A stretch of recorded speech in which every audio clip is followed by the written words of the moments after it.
The Observe Sphere. Gain the solar plexus keys. Now it's time to gather valuable perspective, information, and resources.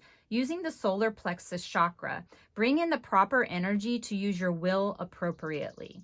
The solar plexus keywords are esteem, personal identity, transformation, self-motivation, confidence, ability to move forward, discipline, independence.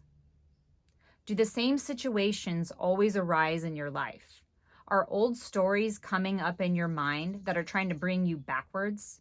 Write any additional shadow concepts on your note page. Any other observations about what is assisting you and what might be holding you back from continuing on your quest? Go ahead and write those down over here.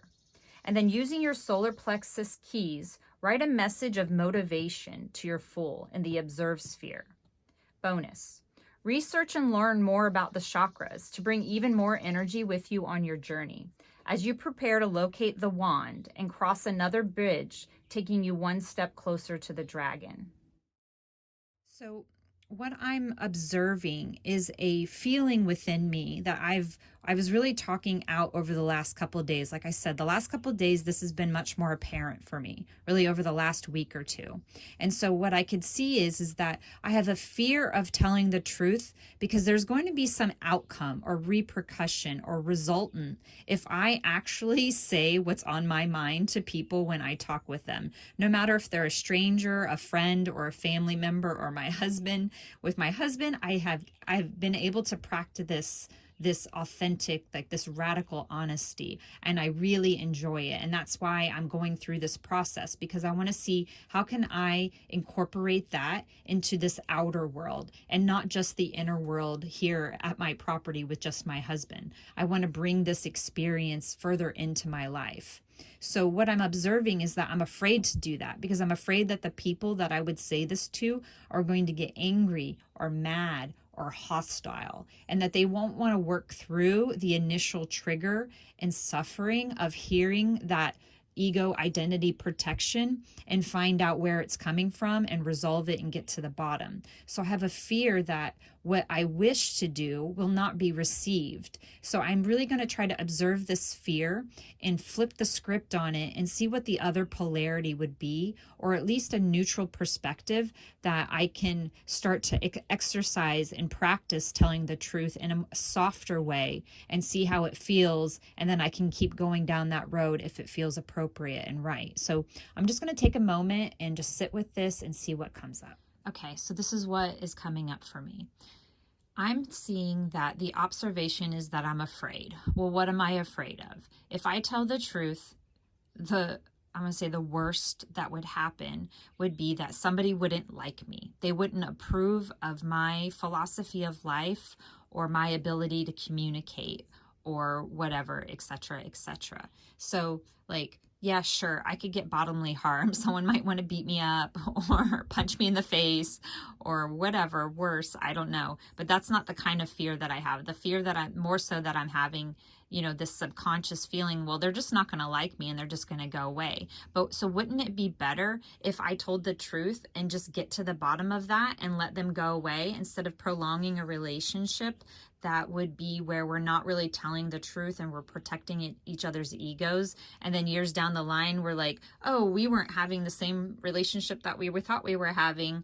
And then it ends then. Wouldn't it be better to like reveal that now? So this is what I'm observing, is that the fear is that people won't like me or they won't approve of me. And I'm to the point in my life now that I don't necessarily care about that. I recognize that as people go out, other people come in. So, even if I don't resonate with one set of people, there are other ones that come in, and then we learn something from each other, and that cycle just keeps going on. So I recognize now that it doesn't necessarily matter if I piss somebody off or offend somebody to where they want to move out of my life because they don't resonate with the reality that I live within.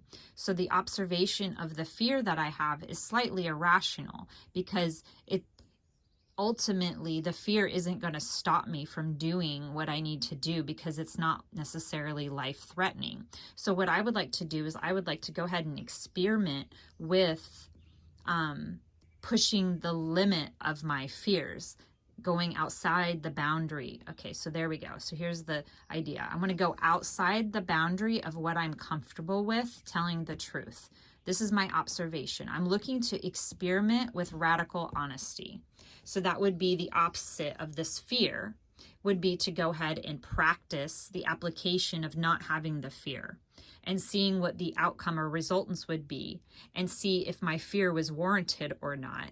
And then I can refine, later on. So I'm going to experiment with radical honesty. And I see that word meant, and here it is, meant. So I'm going to look that up because I see it's coming up twice. And radical honesty, this is a term, if you Google this is some guy has this idea that he teaches about radical honesty. And, it's not for everyone. Let's just say that.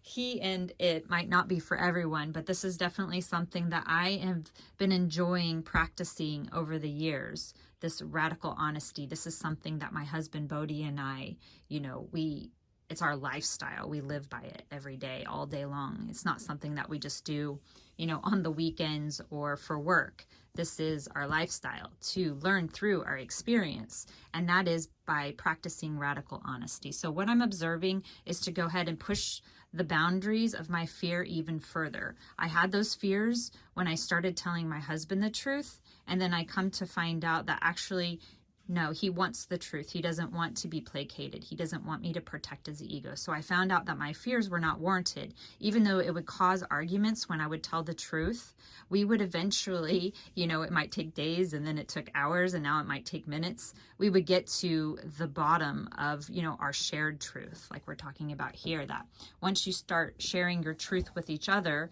the truth or a truth becomes our truth. So this is what my observation is. It worked with Bodhi, so I'm going to go ahead and experiment with radical honesty with others kindly and have excellent discernment so that I can tell the truth by asking for permission. Really, and intuiting whether they're really mean it or if they're just saying it. So this is the observation that is going to take us into the evaluate sphere of this fool's journey.